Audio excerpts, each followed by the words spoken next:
Hello dear chess friends, this is Kolosowski and welcome to the first clip of the new video series dedicated to advanced calculation technique.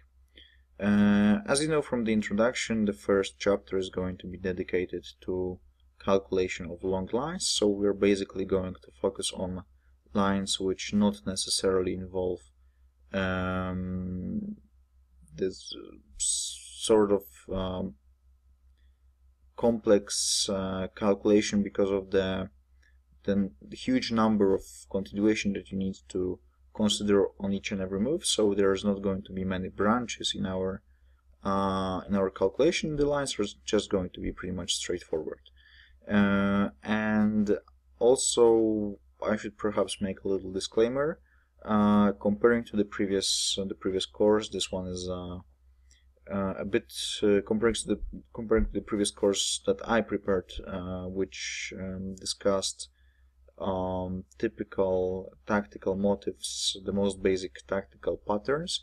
This one is much more complex, so much more difficult, and please make sure that you know the basics, you know the typical ideas, because if not, then you will really struggle with the positions that you have in front of you, that you're going to have in front of you. And I think this is for more experienced players, especially those that feel the need to become sharper tacticians, increase their tactical capabilities, and just increase the effectiveness of their calculation. So here's the first position. I thought that it's going to be a nice idea to start with a game that I played myself. So this one is from a tournament played in Krakow in Poland in 2018. So a game played this year in January. I have white pieces. I'm playing against an aspiring young Russian FIDE master, who at the moment of the game was approximately 2350, but I think he's now a bit stronger. And in fact, I think he was fighting for his international master norm when playing this game against me, because this was the last round of the tournament. So we were also fighting for some prizes here. Just a bit of a background. I got really badly outplayed in the opening, and here I sort of managed to. It's still quite a nice picture here, because it was even worse. The position now is quite complex. I think white has some compensation, which I even managed to turn into a full point. But starting with the very beginning, I think that in order to be a good tactical player, you also need to have some strategic foundation, some understanding of what to be looking for in a particular position. Because after all, I strongly agree with the fact that tactics is considered to be 99% of success for every single chess player, and it really applies especially at lower levels, when it's really easy to elevate your play to the next level just by improving your tactical skills. But I consider also tactics to be a tool, which is part of a bigger picture. Meaning that you need to know what to be looking for, and when you know what to be looking for, you apply certain tools, certain mechanisms which will work or will not work, and then you just need to check it. So here the strategic aspect is that okay, black is up a pawn. He is up a very important a pawn, which in the endgame, in case of an endgame, be a very big important asset, because of course in such positions the pawn will need to be stopped. But as long as the queens are on the board, what is the most important thing here is that there are opposite colored bishops, and in the endgames, the existence of opposite colored bishops means huge drawing tendencies, whereas in the middle game, the player who manages to seize the initiative will usually have the better chances, because the defender simply has a very difficult task of defending one color of the squares without having a bishop controlling that set of squares. So here, if white manages to grow the initiative and play in a very fast fashion, very energetic fashion, he might get really big, really great chances.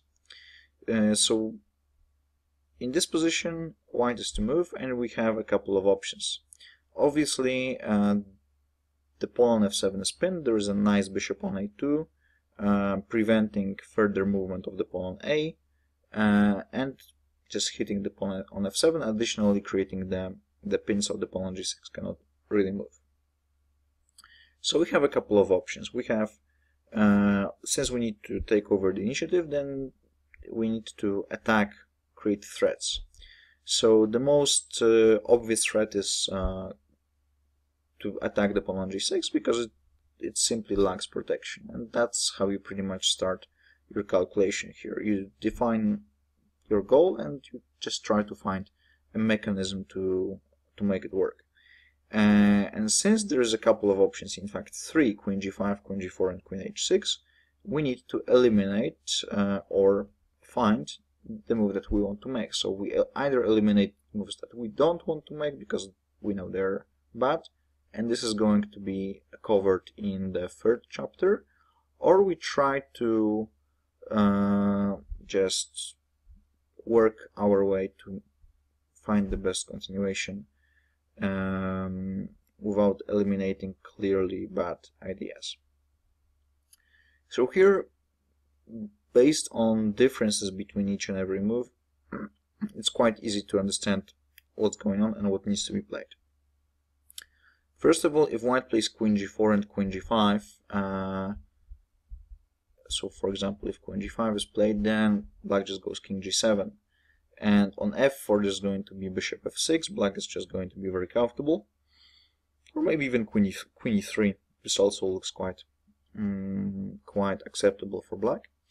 In case of knight g3 threatening knight f5 or knight h5, unless black finds something better, he might even well, knight g3 actually needs to be further checked if this is at all possible because of queen c1 check, because this obviously contains a rook sacrifice, but I think it might be possible, because after knight f5, king h7, then queen h6, king h8 leads to the same thing.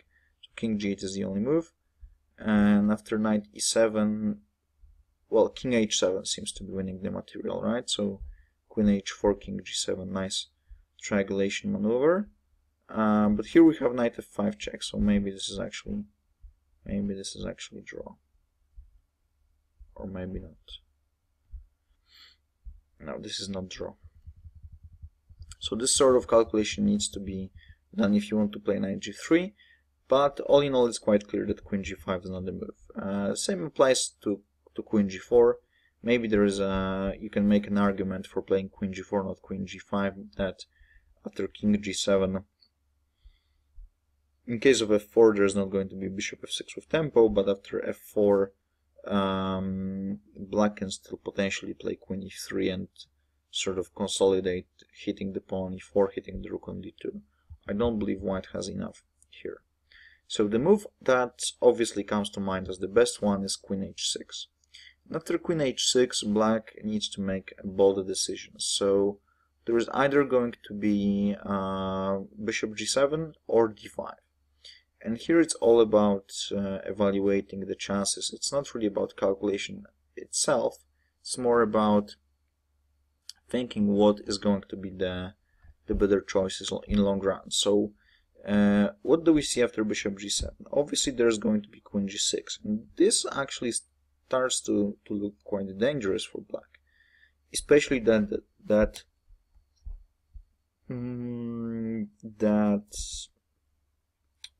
black plays queen e3, it's nothing special because we just take on d6, I assume, and white pieces will just come very close, very quickly, and close to the black king. So rook c7 will come, rook takes d6.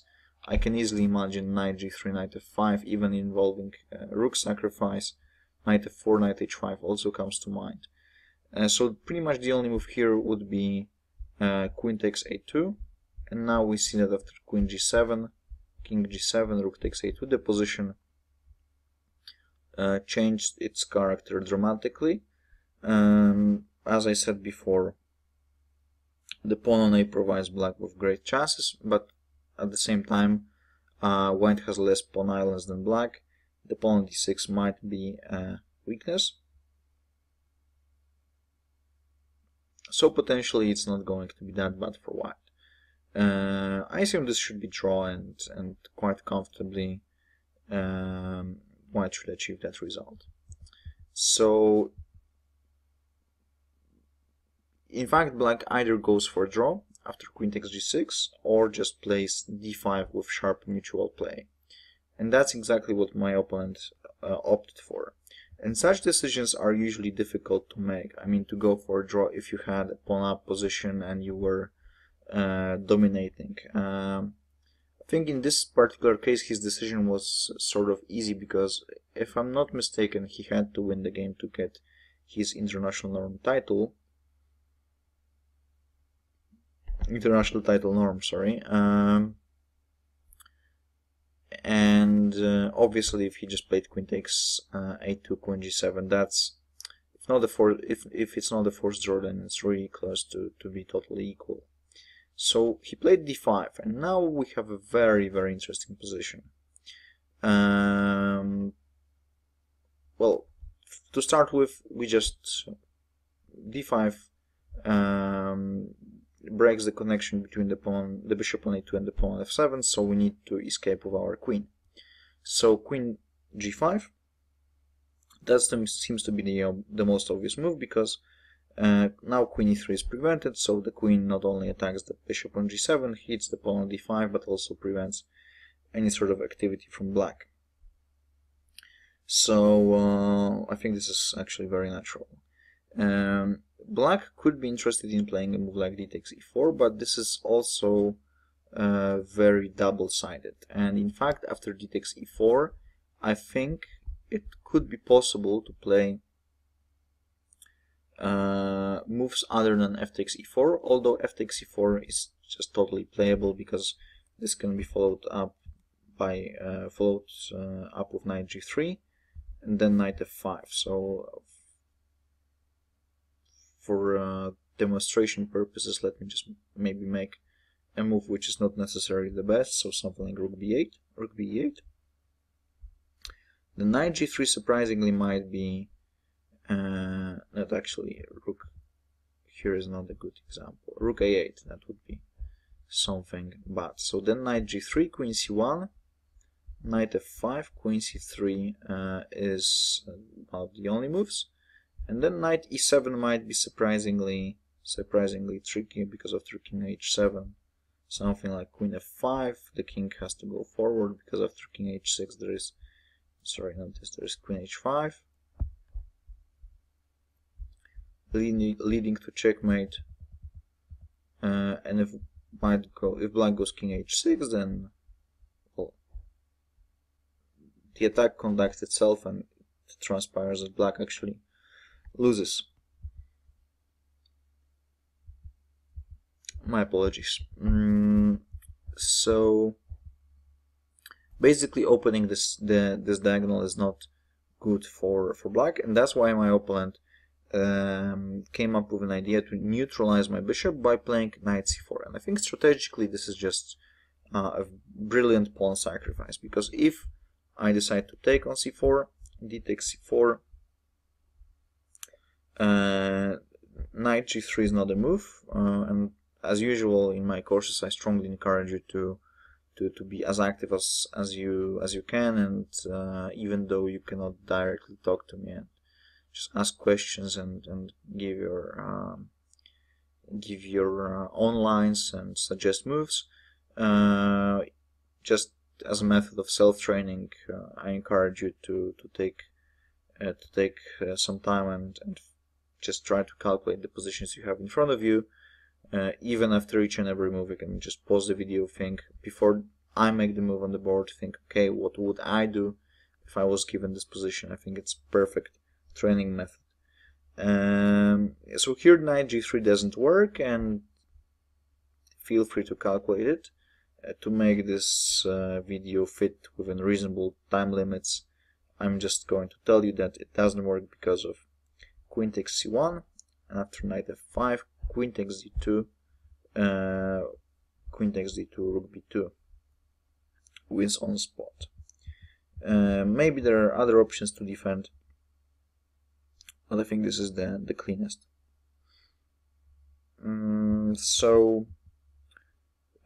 Bishop c4, d takes c4, followed by rook takes c4 comes to mind, but then I felt that after a move like rook b2, black may actually be on top because of the a2 pawn, a4 pawn. So this is the position that is going to be the most interesting for us. So white's goal is to get rid of the knight on c4 and get rid of the pawn on d5 to activate the bishop on a2, because if we have a bishop on a2, then we will manage to attack the black king. Additionally, in many lines the hanging rook on c1 is a problem. So there is a way. I found a brilliant way to I'm not going to be humble about this move because I was really pleased to see it, to find it over the board. There is a way to sort of solve all of these problems. So the lesson from this clip is that, of course, in order to calculate long lines, you need to know basic tactical motives and tactical patterns, but also we need to know how to define goals. And this is how you actually start looking for tactics. Just you need to ask yourself smart questions. What do I want to achieve? And this is the best starting point you can think of. And you just don't start calculating each and every move, because that leads nowhere, and you will spend endless amount of time and you will probably not reach any sort of reasonable result. So here the goal is, as it was mentioned, to clear the a to g8 diagonal, and this apparently can be done by a very nice trick, which is rook to c3. The black's problem here is that the queen will no longer attack the rook on c1 because the rook just doesn't stay there anymore. Moves like queen c5 and queen d6 run into rook takes d5 with a tempo, and then the knight on c4 falls as well. So queen b4 is the only choice. But after queen takes b4, it seems that well, of course this requires some calculation, but I don't believe this is just very difficult, because after rook takes d5, the knight on c4 is hanging, so if it goes back, then obviously we just achieved our goal, and we can even stop calculation here unless there is something forcing. The only move that sort of looks dangerous, at least it looked dangerous to me over the board, because it hits the bishop and the knight on e2, but then we just have great piece coordination and there's nothing wrong here. So this is not a move. And before playing rook c3, because obviously when you calculate, you think of your opponent's replies before you make the move. Here I had to consider a move like rook b3, and since this is our first video, I'm just going to make things easier. And this is when my long calculation started. So I knew that after rook b3, at least I have some time for a bit of a breather to well, to focus on my ultimate goal, which is the black king. Of course, it looks very dangerous because the rook is hanging right now, but in the worst case I can just take on b3, maybe just play rook d1 back and sort of pretend nothing really happened. If I really don't want to go for it, then maybe I have some other moves, but I sort of knew that with the rook no longer being on c1, I should be able to unleash my knight from e2, and this is the goal for the upcoming calculation. So, well, the bishop on a2, it's quite clear that it will no longer play any role in this game. So we start calculating bishop takes b3. We start with calculating the most forcing moves. After bishop takes b3, obviously you have two moves to calculate. A takes b3 and knight takes d2. The most forcing moves here are also the best because black is down the rook, so he needs to recapture some material. And then after bishop takes b3, knight d2, you again need to think of your next move. And a practical tip would be to know when to stop calculating, because very often there's just so many options, and it's very tempting to calculate even longer. Sometimes you're going to get the opposite. You just cannot see any further. So what I would suggest is that you calculate until there's something forcing on the board, because then it's quite possible to miss something. And remember to stop every calculation with an evaluation, because then you actually know if your calculation is satisfactory for you or not. So after bishop b3, knight d2, I would perhaps be just happy with the conclusion that after knight takes d2, bishop d5, I get a better version of the previous position, and I should be able to, well, first of all, I'm up a pawn, and additionally I just still keep an initiative. Knight on d2 is hanging, queen on a3 is hanging, so he pretty much needs to play a move like queen b2, and then I may have some attacking options on king side. This would be satisfactory for me. Maybe there's something better, but just not to waste time, I know it's going to be okay. So a takes b3 is clearly the critical move, and now the rook on c1 is no longer hanging. So what comes to mind, and what came to my mind, is that if I play knight g3, knight f5, or knight f4, knight h5, I attack the bishop on g7 and threaten checkmate. At the same time, black may find it difficult to get proper piece coordination, and then,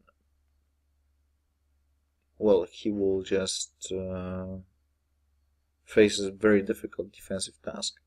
So bishop takes b3, a takes b3, and now we calculate either knight g3 or knight f4.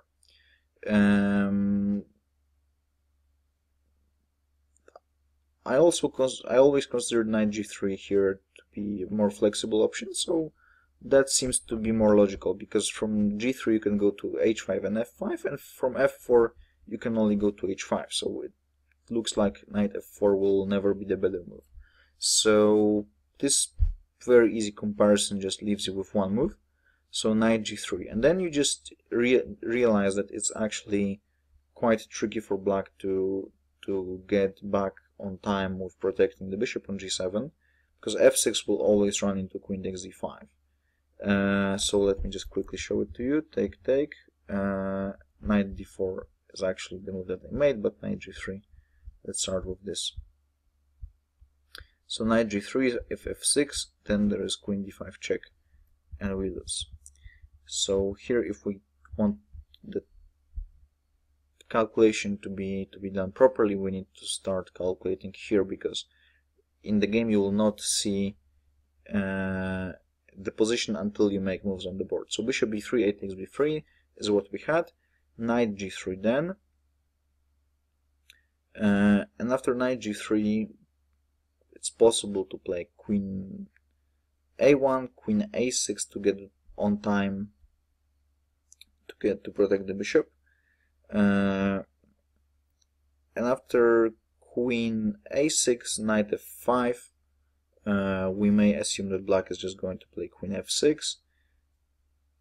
And again, this maybe doesn't look so convincing. Perhaps even it's better not to go knight f5, because then at the very end of the day it transpires that both of our rooks are going to be hanging. Because after knight f5, queen f6, our queen is hanging, so we pretty much have to exchange the queens. Bishop f6, then the knight on c4 attacks the rook on d2, the bishop on f6 attacks the rook on c3. So this doesn't really much make that much sense, but well, at least we're up in exchange. So after queen a6, we will just need to be looking for alternatives and keep in mind that the rook on d2 is hanging, so perhaps just go for something like rook takes d5 or rook d1. The position remains complex, but well, you cannot really get anything better than that because other moves just don't make sense. So after knight g3 or also knight d4, because this is another candidate, and we're going to see the difference in a moment. After, for instance, knight g3, let's keep it simple. Knight g3, black can also go queen a1, and this move is a very sneaky part, because after queen a1, black already indirectly protects g7 and also hits the rook on c3. And the question is whether white actually loses here because of the very fast pawn on b3 and everything hanging in white's position, including both rooks, or whether he's fast enough to give checkmate. So obviously after knight g3, queen a1, knight f5 comes to mind, queen takes c3. Queen g7 is no longer checkmate, but we have knight e7 and the sort of tactics that I showed you just a moment ago. And after knight e7 check, king h8 loses because of queen h5, bishop h6, queen h6 checkmate. And the question arises, what happens after king h7? And this is, as you see, a very long line. I know that maybe already it's a bit too long for you, hopefully not, but this is sort of an exercise that I had to do, and comparing to other exercises, this is actually quite a straightforward path. It's very difficult for either of the side to deviate, and that's why I'm showing this puzzle, this position to you as an example of how you actually calculate in sort of a straight line without really options to go to change during the course of this calculation. So after bishop b3, a takes b3, the only problem with knight g3 is that the position is not as forcing as it may seem to be, because after knight g3 there's not yet a threat, and that's what I really disliked about this move. And also after knight g3, it looks like black perhaps has a bit of a bigger scope of options, and that's how I found knight d4 as an improvement to the initial knight g3 idea. Why is knight d4 a better move? Because it's a multi-purpose move. Multi-purpose moves are very good whenever you attack, whenever you try to seize the initiative, because they create multiple problems at the same time. So after knight d4, it's not only the f5 square that is tempting, but also we're just simply attacking the b3 pawn. Without the b3 pawn, black is just going to be lost. And here, in fact, the position can be saved by means of queen a6, when it transpires that I have to play rook d1, and apparently the pawn on b3 provides black with enough drawing chances. What happened is queen a1, which I mentioned a moment ago, and now let's just finish the task, because this is what we started here. So knight f5 is the critical move, queen takes e3, knight e7 check that we had, king h8 we simply disregarded as losing, so the only move left is king h7. So then, again, you have two moves, or three moves, queen f5 check, queen h5 check, queen h4 check. What is the difference? After both queen h5, queen h4, the only move for black is bishop h6, and we're sort of running out of checks. And also black will come with rook to g8 with a check and brilliant counterattack. So we just know this doesn't work, and queen f5 is the only move. Queen f5 check. Now again, if king h8 back, queen h5 will give checkmate, so the only move is king h6. And now again, we can go queen f4, but then king h7, and we pretty much need to take the repetition. But we can also go look for other options. And the other option is queen h3 check. Black needs to go king g5. And then already there are two moves. Rook d5 check, which seems to be promising.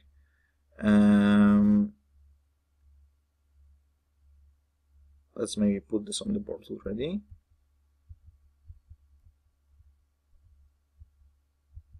King g5, so there is rook takes d5 check. And in fact, this even wins. This should win because after rook d5, king f6. Well, there's queen h4, there's queen f5 check. And as far as I remember, this also seems to be enough. Yes, this is enough because after let me show this to you. This didn't happen in the game, but this is a very nice continuation. So rook d5. If f5, then I just take here. Rook f5, queen takes f5, king h4, knight g6, king h8, there's knight g8 or queen g6. If in turn black just plays king f6 here, then we make sure the king doesn't escape. So again, we have queen h4, king or queen f5. It's very nice game, very complex game. I really like it.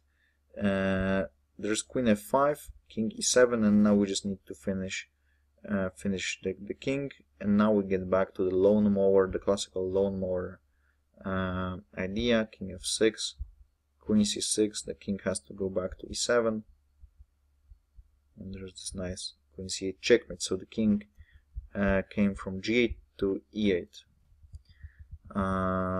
Unfortunate maneuver. Let's check if knight d6 changes anything here. Well, it does change things because it's checkmate in one move. But after king g5, I found a more practical solution. Queen g4 check. If king h6, queen h4 checkmate. If king f6, just simply knight d5 check. And this is my last advice coming from this game, from this position, from this first clip. When calculating, be practical. Very often you will, it's on contrary to long studies you are solving whenever you're in training sessions. Then very often you're told to look for the very best move. But in a practical game, unless it's really worth calculating, because you either win a pawn or give checkmate here, since I was short of time and I knew that, okay, I just calculate two moves and I win a queen, because after king e5 I even take on g7 and then on c3, and I know my opponent will resign because it's simply pointless to play with black here. In fact, maybe I even grab more material and maybe even give checkmate. And at the moment when the game was played, rook takes d5 did not occur so obvious to me. And even now that I'm looking at it, there's maybe king f4, which sort of requires further analysis. Although I know it's winning, and now I already spotted checkmate. Rook d5, king f4, queen h4, king e3, queen f2, king f4, rook f5, something like this. But as you see, there is much more things to be considered. So if you see a really clean way to win, So either win a queen or just give checkmate. When you're not sure if your checkmate is going to be given, then maybe go for a queen. Just be practical, go for a position you know you're going to win, just be comfortable with it, and don't overcomplicate things, because if you calculate for too long, for too many moves, there is a risk that you're going to miss something.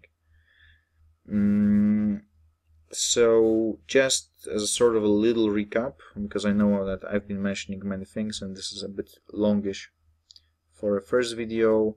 First, strategy helps us to be able to ask ourselves proper questions, so what to be looking for. Tactics and long combinations help us to solve particular problems. Whenever you're calculating long lines and you have a couple of options, couple of candidate moves, try to find differences between those moves and just find the one that suits the best in the position and maybe doesn't allow your opponent additional options. And also be very practical. Just stop with a position you're comfortable with. So it also means that you need to finish every single line, every single thing you calculate with an evaluation, because if the evaluation tells you that no, it's not worth going for it, because you're just not pleased with the outcome, you get the worst position, or it's not, it's giving the opponent too many chances, then you simply look for something else. And this is the sort of knowledge I wanted to share with you in this game. Thanks for watching. I hope you enjoyed it. I know it was a bit complicated, but I'm sure you're going to be you'll get accustomed in the next videos. Thanks for watching.